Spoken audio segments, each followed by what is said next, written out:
silaturahim, ya, melanjutkan hubungan kekerabatan. Rahim itu berarti orang yang punya kekerabatan. Ya, sebaiknya kalau sesama muslim jangan bilang saya silaturahim, ya.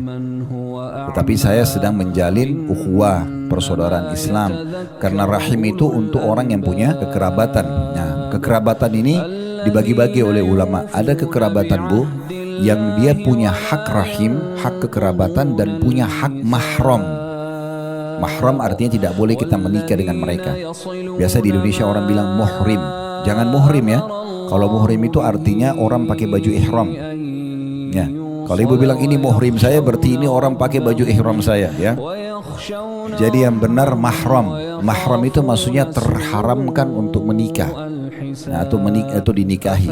Jadi ada orang yang punya hubungan rahim dan mahram. Siapa mereka? Jalur langsung ke atas kita. Ibu, bapak, kakek, nenek, dan semua jalur ke sampingnya. Ya, saudara dan saudarinya ibu dan ayah, saudara dan saudarinya kakek dan nenek. Semua jalur ke atas kita ini, itu namanya rahim dan mahram. Jadi nggak boleh kita nikah sama paman, nggak boleh kita nikah sama tante, gitu kan? Ini cuma jalur ke atas. Semua jalur ke samping kita, saudara dan saudari, seayah seibukah atau seayah saja.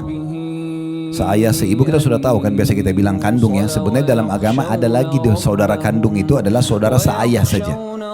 Misalnya seorang laki-laki berpoligami, punya 2 orang istri, ini punya anak, ini punya anak. Anak dari 2 istri adalah saudara seayah. Mereka bukan seayah seibu karena bukan seibu.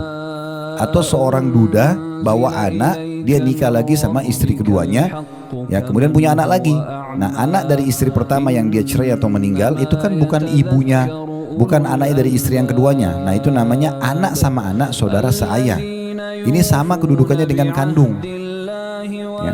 Kemudian ada saudara seibu. Saudara seibu itu misalnya seorang wanita janda bawa anak dari suami pertama, kemudian nikah lagi sama suami keduanya, punya anak lagi. Anak yang dari suami pertama sama suami kedua satu kandung kan, berarti saudara seibu, tapi bukan saudara seayah. Nah, ini semuanya kedudukannya sama, saudara seayah seibu, atau seayah saja atau seibu saja. Ini masuk dalam rahim dan mahram, ya. Ini kalau berhubungan dengan masalah begitu kita lahir sudah ada, ya, hukum ini. Begitu juga jalur di bawah saudara kita, ponakan. Semua jalur samping kita, saudara dan saudara kita, anak mereka, ponakan kita, itu juga rahim dan mahram. Jadi nggak boleh kita menikah dengan ponakan kita, nggak boleh, gitu kan? Karena mereka mahram. Begitu juga jalur langsung ke bawah kita, anak, cucu, semua ini rahim dan mahram. Sekarang kita pindah, ada orang yang punya hak rahim juga mahram, tetapi disebabkan karena pernikahan. Artinya kalau tidak pernikahan kita nggak ada hubungan rahim dan mahram sama mereka. Siapa itu? Mertua sama anak mantu.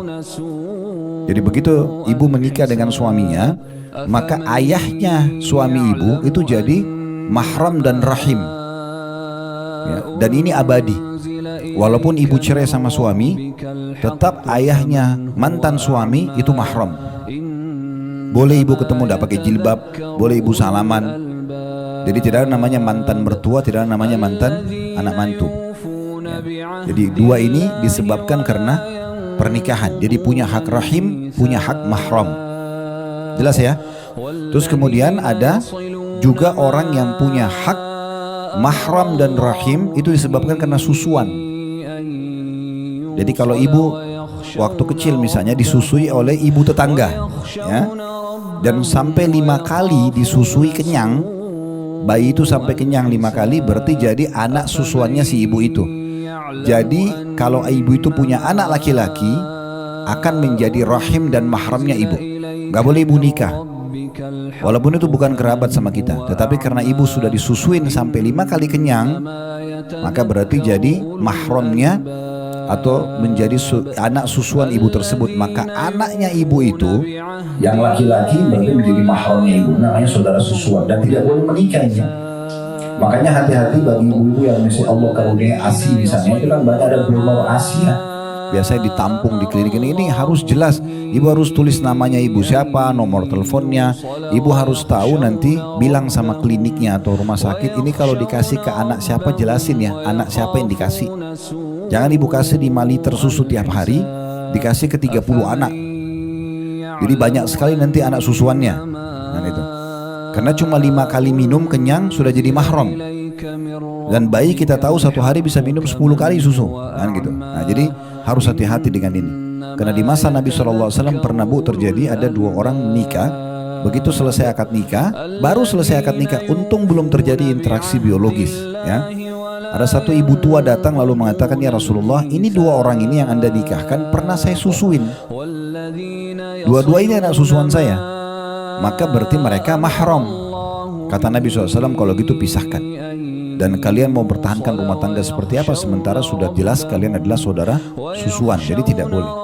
Hanya harus hati-hati dengan ini, hubungan kekerabatan, rahim dan mahram. Ada yang begitu kita lahir sudah langsung, ada yang disebabkan karena pernikahan, ada yang disebabkan karena susuan. Selanjutnya ada orang yang punya hubungan rahim tapi bukan mahram. Ya, perhatikan ya, ada hubungan kekerabatan tapi bukan mahram. Ibu nggak boleh buka jilbab di depan dia, ibu nggak boleh berduaan, itu ipar. Ipar nggak boleh. Nah, di Indonesia ini banyak salah paham nih.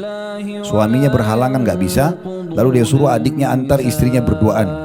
Ini bukan mahramnya, nggak boleh berduaan. Ya, makanya pernah Nabi SAW mengatakan kalau laki-laki dan perempuan berdua, yang ketiganya syaitan. Lalu ada sahabat bilang begini, ya Rasulullah, bagaimana kalau ipar? Kata Nabi, ipar justru kematian. Ipar justru kematian. Karena kalau terjadi perselingkuhan, maka misal naudzubillah ya, ini satu orang muslimah, dia biarkan adik perempuannya selalu sama suaminya. Contoh, lalu terjadi perselingkuhan. Kira-kira bagaimana ngobatinnya? Ini suami, ini adik, kan jadi masalah. Makanya kata Nabi SAW, ipar itu justru kematian. Kalau orang lain kita tinggal selesai. Suami atau istri selingkuh kita cerai, dia pergi selesai. Tapi kalau dia selingkuhnya sama saudara kita, ini bahaya besar. Karena saudara kita nggak bisa dihapus statusnya, kan gitu.